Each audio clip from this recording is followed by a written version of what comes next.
Verse 4, look at this again. It says, you've been severed from Christ, you who are seeking to be justified by the law, you have fallen from grace. Now, it's interesting because a lot of people talk about the idea of being backslidden. Now, I'm going to get into something, probably most people who are listening to this are going to either totally disagree with me or agree with me, whatever, I don't care.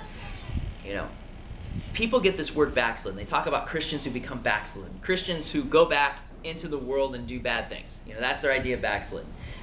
Really, to tell you the truth, people that go to church, their idea of backslidden is if you don't go to church for a couple Sundays, you must be backslidden. We're going to go find you, And that's just silly, I think that if there is sin in this world that is powerful enough to take you away from God, then what the heck was the point of Jesus dying on the cross?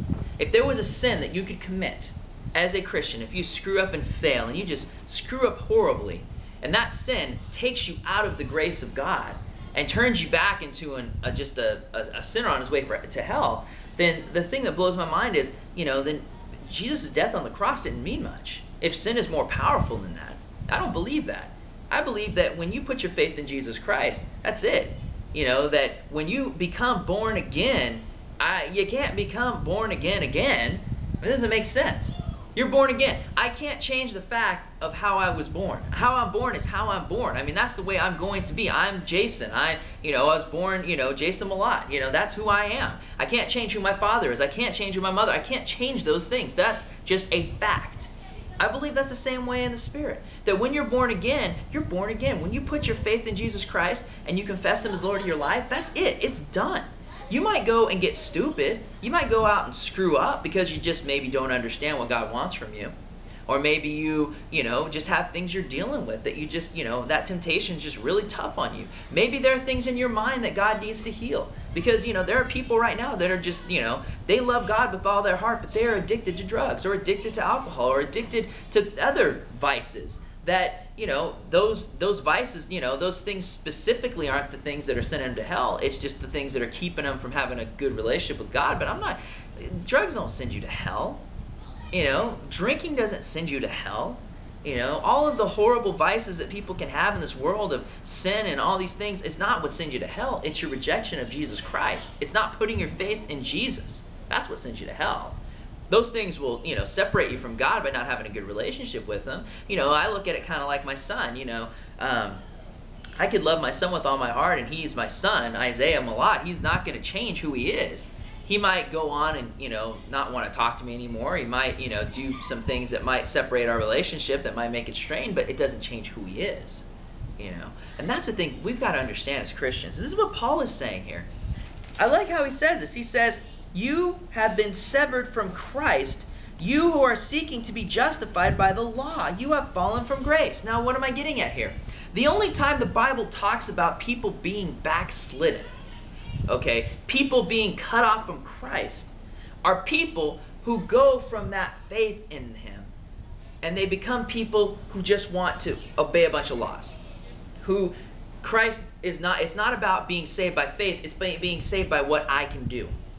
If I can do enough good things, then I'm going to make it to heaven. Those are the people who the Bible calls backslidden, not people who go back in the world and do bad things.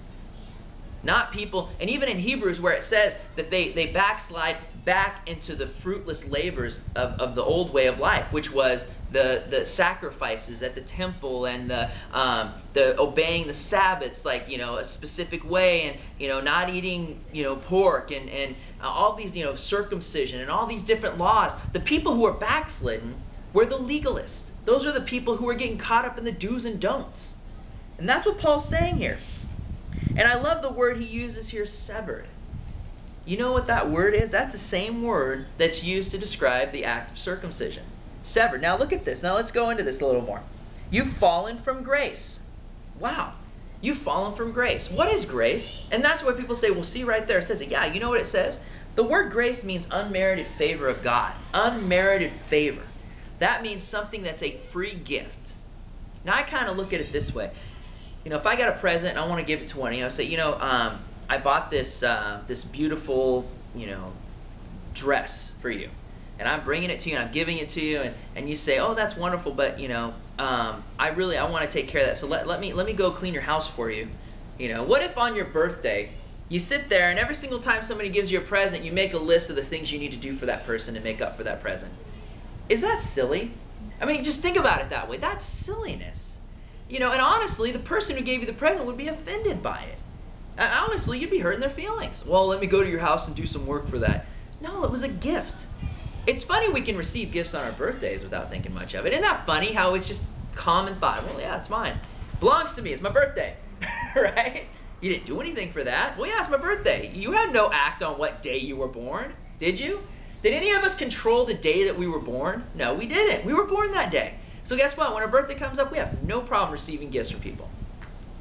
But the funny thing is, that's what God's getting at. He's saying, when you go out and try to work and try to do these things and try to tell other people they need to do these things, you're falling from grace. You're walking away from something that's freely yours. You're not just receiving it by faith the way that God meant it to, and you're walking away. If you can't receive a free gift and you turn it into a work, you cannot receive this free gift of Jesus Christ then. If God says that salvation's free, and it says it in Ephesians, by grace you're saved through faith, and that not of yourselves, it's a gift of God. If you cannot receive Jesus that way, then you cannot receive him at all. And that's something that I think right now should get into churches today. It's time for Christians to grow up and realize that. It's time for people, I like how Paul says, you go step back and judge yourselves. Judge yourselves and see if you're in the faith. And some people really go, oh, well, I need to make sure, I thought this bad thought yesterday. No, what he's saying is, do you really trust in Jesus or do you trust in your own works? That's what Paul is asking here. Do you trust in Jesus or do you trust in your good works?